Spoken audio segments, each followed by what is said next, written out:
Bonjour à tous et bienvenue sur ma chaîne. Aujourd'hui, on va se faire un petit tour de cartes automatiques. Vous allez voir, le principe est vraiment fou. Donc le mieux pour ce tour, c'est de le faire à plusieurs spectateurs. Donc le mieux, c'est de faire minimum à 3 spectateurs. 2, ça vaut pas le coup du tout, vous allez voir pourquoi. Parce qu'on ne pourra pas distribuer beaucoup de cartes. 3, c'est limite. Le mieux, c'est 4, je dirais, allez, 4 minimum, jusqu'à 5, 6. Voilà, donc ça peut être fait en tour impromptu ou pas. L'inconvénient de ce tour, c'est que si vous le faites à 4 spectateurs, il va falloir que vous mémorisiez les 4 cartes du dessus. Voilà. Donc imaginons, vous dites au spectateur de mélanger, à un des spectateurs, des 4 spectateurs de mélanger, vous devrez mémoriser les 4 cartes du dessus. Donc si vous avez une bonne mémoire, eh ben vous pourrez le faire en impromptu. Si vous n'avez pas une bonne mémoire, si vous avez peur de ne pas retenir 4 cartes ou plus de 4 cartes, parce que je vous rappelle que vous pouvez le faire à 5 spectateurs, 6 spectateurs, peu importe, eh ben vous faites un arrangement directement. Donc là, pour l'exemple, j'ai mis l'as de trèfle, le 2 de trèfle, 3 de trèfle, 4 de trèfle, c'est plus facile à retenir. Voilà, donc vous avez déjà votre arrangement de fait, et rien ne vous empêche de mélanger devant le spectateur.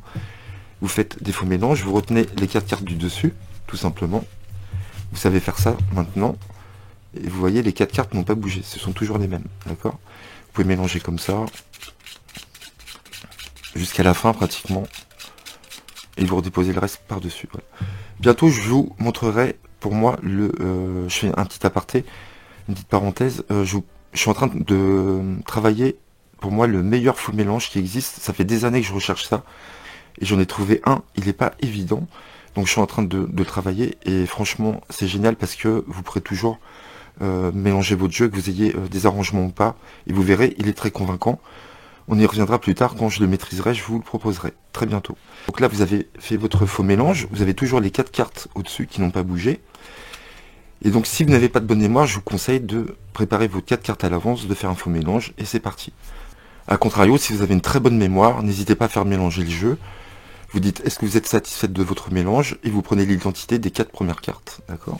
Ou vous pouvez le faire avec un jeu marqué aussi, si vous voulez, puisque vous allez devoir distribuer les 4 premières cartes comme ceci, et vous prendrez l'identité des 4 cartes quand le spectateur aura fini de mélanger. Voilà, mais moi je le fais avec un jeu normal. Donc c'est parti, vous allez distribuer 4 cartes comme ceci, puisque vous avez 4 spectateurs devant chaque spectateur. Donc là on distribue nos 4 cartes clés. Hein. As de trèfle, 2 de trèfle, 3 de trèfle, 4 de trèfle. Et vous faites ça 4 fois. Donc on va utiliser 16 cartes. Le reste des cartes, on n'en a plus besoin, vous mettez de côté.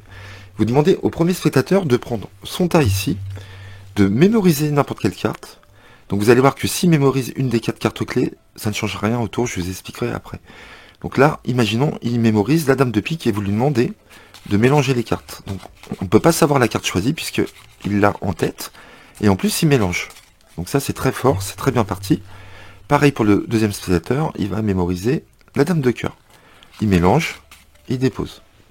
Pareil pour le troisième spectateur, il va mémoriser le roi de cœur par exemple, et il mélange. Et quatrième, il va mémoriser le 9 de cœur. Ensuite, vous demandez à un des 4 spectateurs de rassembler les tas comme ils veulent dans l'ordre qu'ils désirent. Donc il peut faire ceci, comme ça par exemple. Là, vous récupérez les cartes en main, vous ne pouvez pas mélanger ou couper. Vous pouvez faire éventuellement une fausse coupe, mais c'est pas obligatoire. Vous pouvez faire une petite fausse coupe comme ça suffit. Et vous allez distribuer à nouveau 4 cartes comme ça, devant le spectateur, alignées, comme la première fois.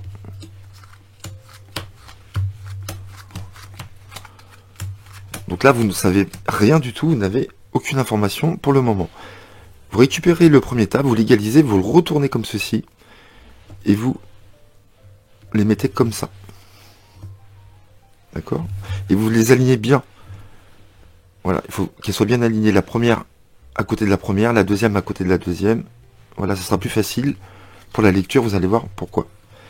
Vous faites ceci. Et pareil pour la dernière. Pour le dernier tas, vous faites comme ceci. Comment vous allez faire pour retrouver chaque carte de chaque spectateur? Vous allez voir, le principe est génial.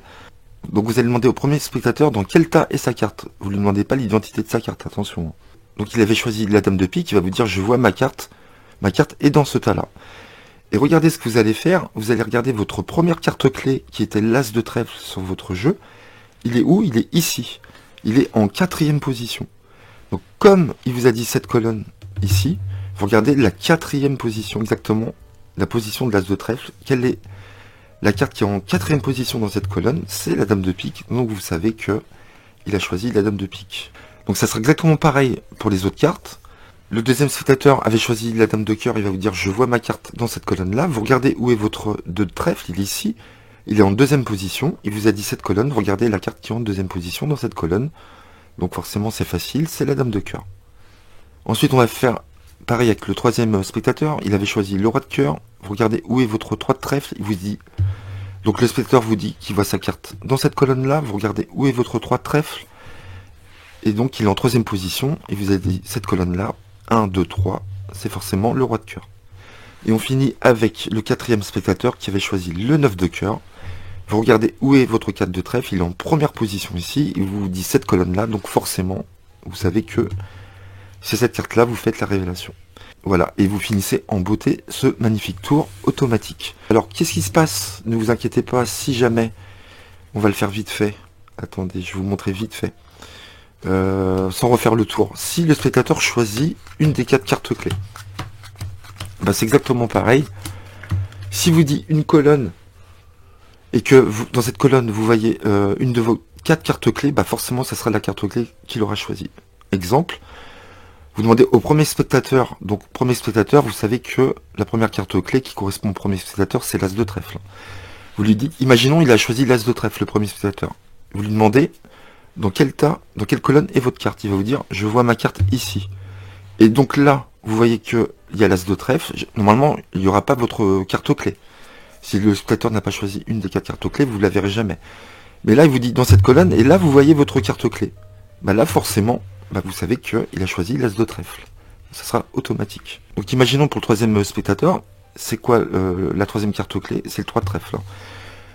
Le 3e spectateur, imaginons, il a choisi le 3 de trèfle. Il vous dit, je vois ma carte dans cette colonne-là. Et là, vous devez regarder où est votre 3 de trèfle. Il est dans la même colonne, bah forcément, il aura choisi le 3 de trèfle. Donc peu importe qu'il choisisse une carte au hasard quelconque ou une de vos 4 cartes clés, vous arriverez toujours à retrouver la carte du spectateur. Voilà, je vous dis à bientôt. Bah, j'espère que vous avez aimé. N'hésitez pas à liker, à commenter. Moi j'adore ce genre de tour, ce principe. N'hésitez pas à me le dire dans les commentaires, à liker et à vous abonner à ma chaîne. Et on se dit à très bientôt les amis pour de nouveaux tours. Merci.